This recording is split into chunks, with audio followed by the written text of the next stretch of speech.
11h30, Anne Romanoff, ça fait du bien sur Europe 1. Mickaël Quiroga. Oui. Le grand débat, ça vous intéresse? Bien sûr, oui Anne, bien sûr que ça m'intéresse. Je ressens même plus que de l'intérêt, je dirais de l'émotion, moi. Quand je vois certaines personnes, des monsieur, madame, tout le monde, qui s'impliquent dans ce qui se passe, il y a de quoi être ému, il n'y a pas d'autre mot, quoi. Je veux dire, ému comme un enfant devant son premier feu d'artifice, ému comme Jean-Luc Mélenchon devant un portrait de lui-même, ému comme Alexandre Benalla devant un passeport diplomatique à son nom. Alors, c'est vrai qu'Alexandre Benalla, diplomate, il y en a que ça a pu choquer, mais est-ce que est-ce que ce n'est pas justement pour ça que les Gilets jaunes se battent, je veux dire, pour briser les plafonds de verre? Et pourquoi est-ce qu'Alexandre Benalla ne serait pas diplomate?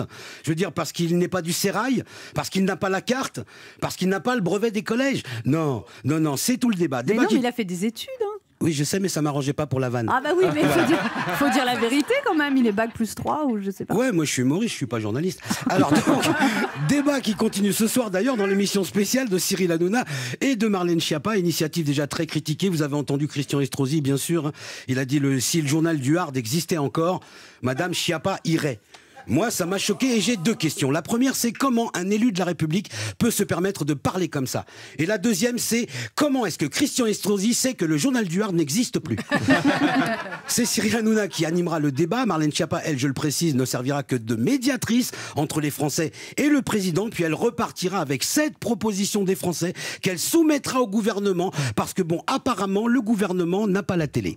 Alors, je suis pas médium, hein, mais je me doute déjà de ce que seront les 7 demandes principales qu'elle devra transmettre. Hein. Bon, ben, en premier, de l'argent, hein, sûr. En 2, des sous. En 3, de l'oseille. En 4, du blé. En 5, de la thune. En 6, du Grisby. Et en 7, s'il en reste un petit peu, du pognon. Mais bon, ça fait partie du grand débat qui, à mon avis, ne va pas être simple. Parce que déjà qu'on se tape dessus pour savoir s'il faut dire pain au chocolat ou chocolatine. Donc vous imaginez bien que la discussion sur l'ISF, par exemple, elle promet d'être rock'n'roll. Petite précision quand même, parce que j'entends partout que l'ISF a été supprimé, c'est faux. Il a été modifié. Voilà, maintenant on ne prend en compte que l'immobilier. Ils disent que c'est pour libérer l'argent afin que les riches l'investissent et le fassent ruisseler sur nous. Bon, voilà. Je vous cache pas que ça ruisselle pas des masses et que beaucoup sont dubitatifs. Hein. Ceux qui critiquent la modification de l'ISF disent que si certains très riches ont fraudé, c'est donc qu'à la base, on peut pas leur faire confiance. Vous voyez, pour eux, c'est un peu comme si on avait donné les clés d'un coffre à Patrick Balkany en espérant qu'il prenne pas tout.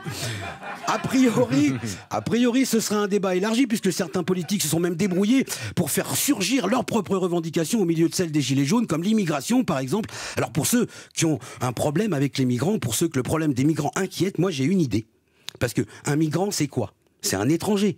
Bon, ben, vous lui rajoutez un bob, un appareil photo, ça devient un touriste. Problème réglé.